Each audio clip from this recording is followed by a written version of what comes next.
Now the world is becoming a smaller place. It's now easier than ever to experience culture from around the world in your own backyard, from food and fashion to music.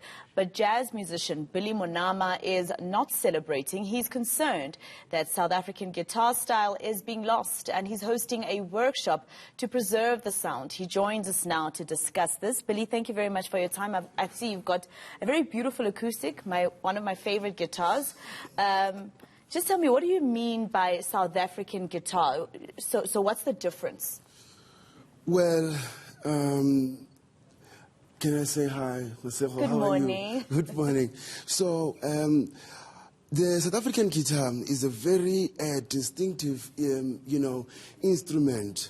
When it's very unique, you can't go anywhere in the world and find, this kind of a guitar playing. It defines the South African music. For example, when you hear this, you know that this is Maskanda. Yeah. It defines the Zulu music. And then there's Chitsonga. How do you hear Chitsonga music? With the guitar, So guitar is a special instrument in South Africa, yes. Yeah. So now what is your plan to try and make sure that we preserve it and have even the younger generation who want to play the guitar know how to play the South African feel?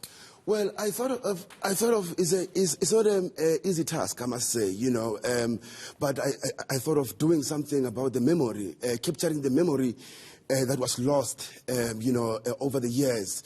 This is the memory of black South African music and musicians as well.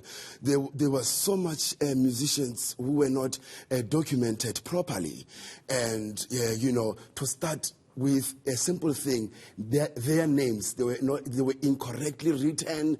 There was just so much of it, and the music education in South Africa, it's not being given a peripheral position, it's given a central position.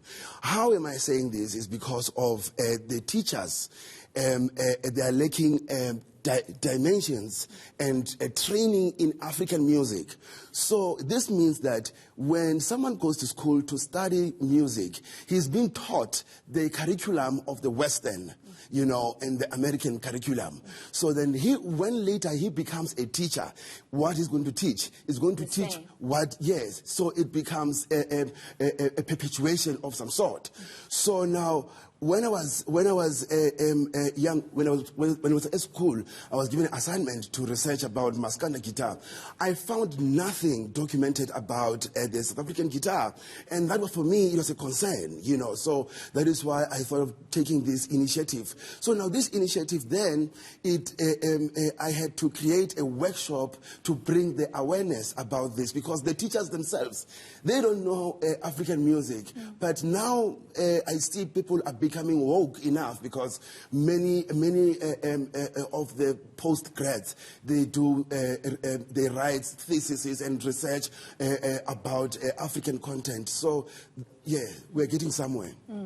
So, Billy, is there a difference if, for instance, there's different guitars, right? Yes. There's an acoustic, there's a bass, there's a whole lot in terms of range, Spanish, etc.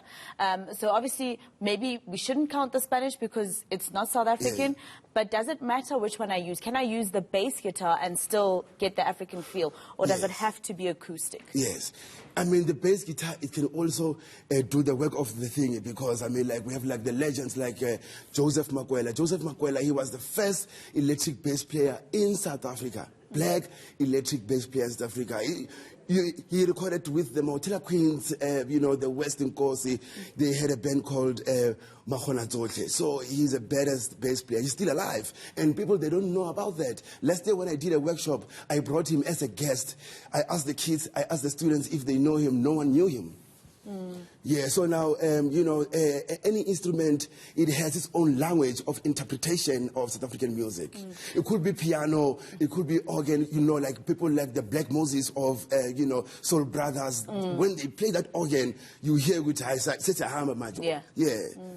So I guess this that you're doing is basically in efforts to preserve, because those who can play Maskandi, Mbaqanga, etc., are leaving us, right? Yes, The dying. leaders that are dying, we're burying them. Yes. And so I'm assuming you're doing this because you're trying to make sure that the next generation Yes. can teach the next and so forth. Yes, absolutely. Masters are dying each and every day, right? And then when they die, we're surprised, hey son, they died. And when they die with information. So we need to document that information while they're still alive.